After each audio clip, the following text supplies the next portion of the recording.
BJ Mafia was popping. So today is January 5th, 2023, and we are just about a month away from the NBA All-Star Game. And big shout out for Vivint Smart Home Arena in Salt Lake City for hosting this year's All-Star Game. Donovan Mitchell is going to get his return back to Salt Lake City in Utah in the All-Star Game. It's going to be an insane thing to watch.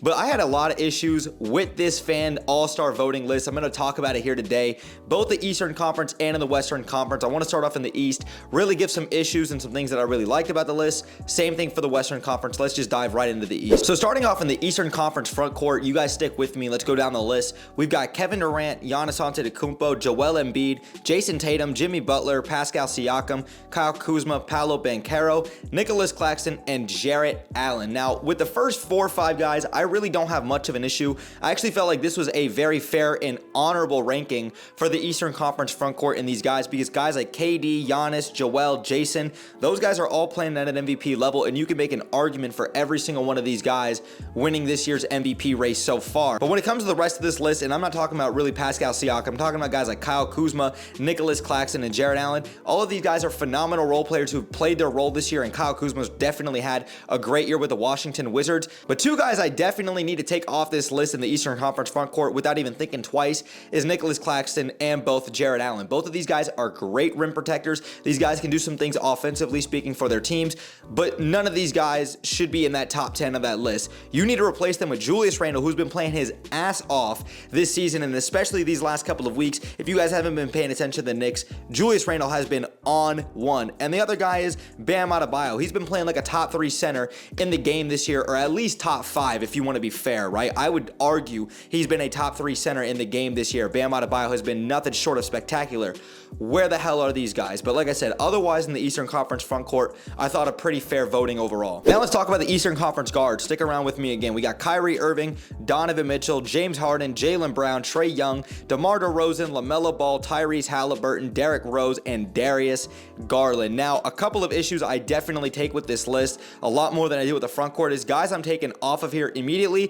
LaMelo Ball. His production's great. He's played in 15 games this year. We know LaMelo can facilitate. He's hitting a high clip of threes this year, but LaMelo's played in 15 games this year. You're not getting into the All-Star game. Tyrese Halliburton needs to be higher up on this list. Tyrese Halliburton needs to be starting in this year's All-Star game in the Eastern Conference. Tyrese Halliburton has been on one this season, and Tyrese Halliburton is the only guy in the NBA this season averaging 20 points per game, 10 plus assists, and shooting over 40% from 3. He's been extremely efficient, a great two-way player, and he's the biggest reason why the Indiana Pacers have been so successful this season. Another issue I have with this list is obviously Derrick Rose being on here. Got nothing but love for Derrick Rose. I mean, he's done his time in the NBA. He's a fan favorite. Love him, but Derrick Rose needs to get off this list. If I'm replacing him with another fan voting, where's Tyler Hero in the Eastern Conference? Or maybe where's a guy like Jalen Brunson, who everyone talked about being overrated, being overpaid, and then he's come to the Knicks and he's been nothing short of great this season, and he's been a great plug-in player for the New York Knicks.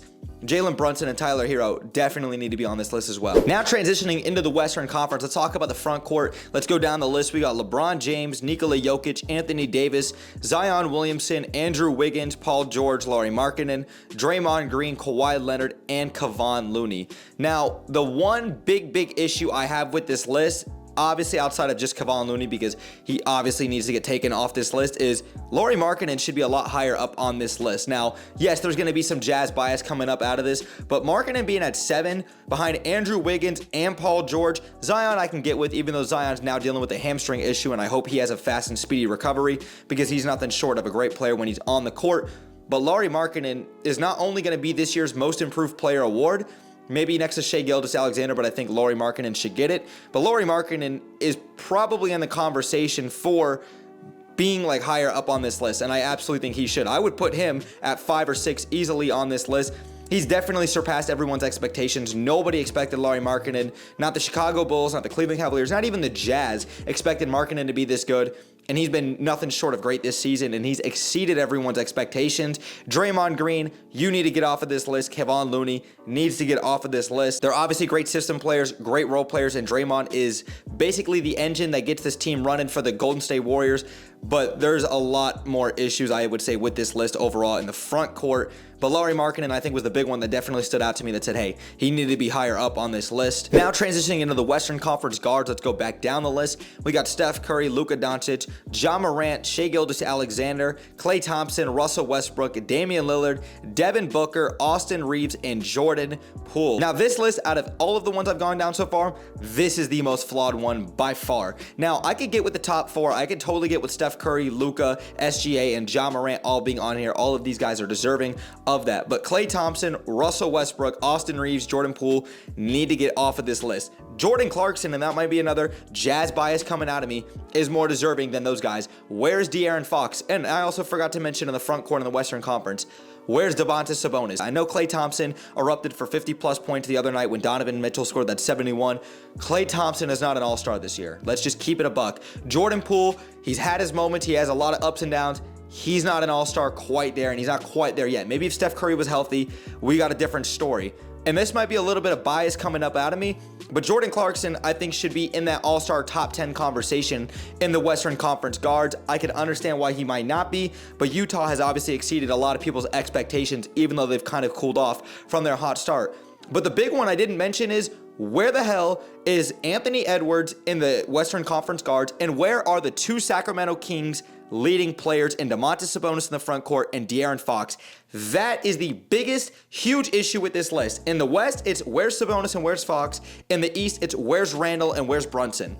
I'm not even thinking twice about this. How are these guys getting consistently robbed? And look, I'm all for a good troll. I'm absolutely all for a good troll. If you want to put Austin Reeves at number 9, I completely get it, because I get it. It's fan voting, whatever. But Austin Reeves has more all-star votes than Jalen Brunson, Darius Garland, Bam Adebayo, Tyler Hero, De'Aaron Fox. Like, come on, man. What are we doing?